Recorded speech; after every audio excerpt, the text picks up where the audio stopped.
Do I need all 13 details? No. You pick up at least half of them, you have the foundation for a good pass. But obviously, when you're rolling with better people, you will need to be addressing every one of those details shuts down a thing your partner can do against you. I think the main thing you want to be focusing on with regards to the passing system is they're all pressure passes. If your partner is trying to, or your opponent is escaping halfway through your pass, it's not a pressure pass. Your pressure pass, they should feel, right, that I just want them to pass at any stage. You know, I do not want them passing at a slow rate. Pressure pass just means, oh, just pass me. You're under pressure, make them feel uncomfortable. Let's look at two problem areas in this pass, or two kind of main things that you're going to come up against in this pass. Again, I'm linking it to what we did in the earlier weeks. We could be starting off in close guard. First thing I do is I make wedges with my knees. We talked about elbows on the outside, then I made my grips, found that arm, which took away 90% of this game. Leaning, stepping up, weight on the palms, windshield wiper, foot comes up, push, and now from here I can move back and we're back straight into the full pass again.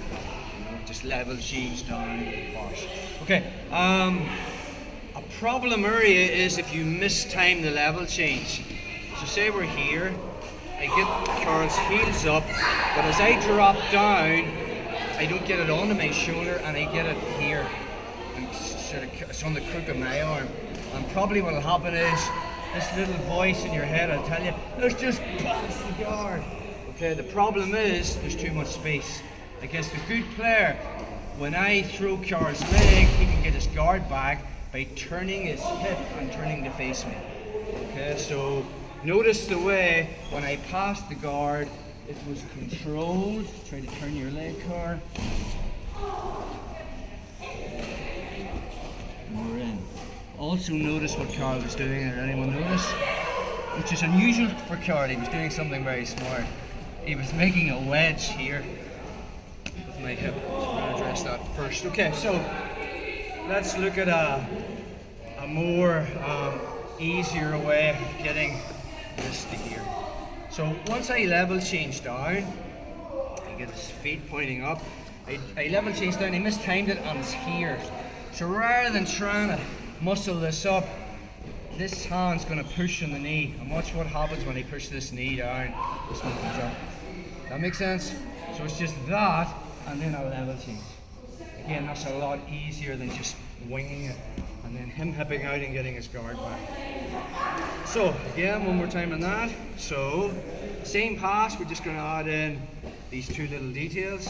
If he's in a seated position, a level change down. You get his back on the mat. I don't go past the toe line.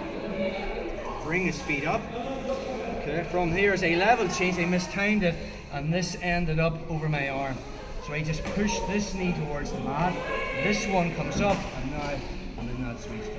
Okay? So again, from there, we know now that I need to make a connection to Carl, and then I get my angle whereby I'm on the shoulder line and the hip line. Okay, once I'm here, I start to turn the corner, grab the back of the pants, and now from here I put him in the plough. Now if you put him right in the plough, it doesn't matter if Carl wedges with his hand, it's not going to stop the pass. Because once I move to here, turn the corner, you know, we did talk about this, you get his feet on the mat, bites over, you're passing the guard. But what's going to happen is, if you don't quite put him in the plough, he can still make a post with that hand. Let's talk about that. So I ended up here. Okay, I latched on the card, I made the grip on the pants, I brought his feet up, and I made that wedge. And then I switched this grip. Notice the way Car's arm is straight. I can put all my weight into that, and I can physically pass. What's actually stopping me from passing? My head. My head can't go any further. I'm trying to drive my head towards Car's head. So what I'm going to do is, I'm going to take my head out, okay? And then as I take my head out, I'm turning it towards his hip. Okay? So actually, instead of driving my head here, I take it out and I bring it towards his hip. Notice the way that completely drops or collapses that frame.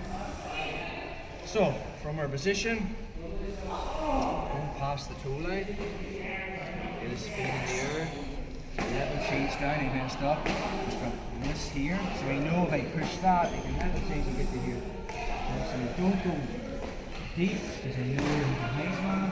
So I make that grip, start to turn the corner, the same ways, I can follow that diagonal line that I want.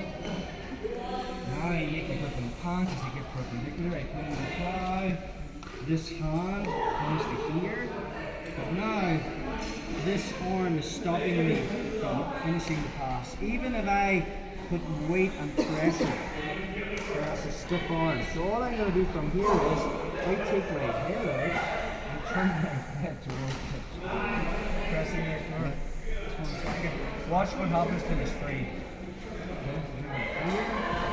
I take my head out, it just comes. Now I can move the side control. Another angle on that. So, here, push up, drop down, that ended up there. So I know to push this and level change to get to here. So again, I don't dive in. This is a mistake. I go shallow, cut the angle, find this, and now from here, car's posting with that hand. So all I do is from here, the turn of my head, and then I bring it towards his hip and it just collapses his frame. From there, I want the underhook and then go back into it. Okay, let's do that.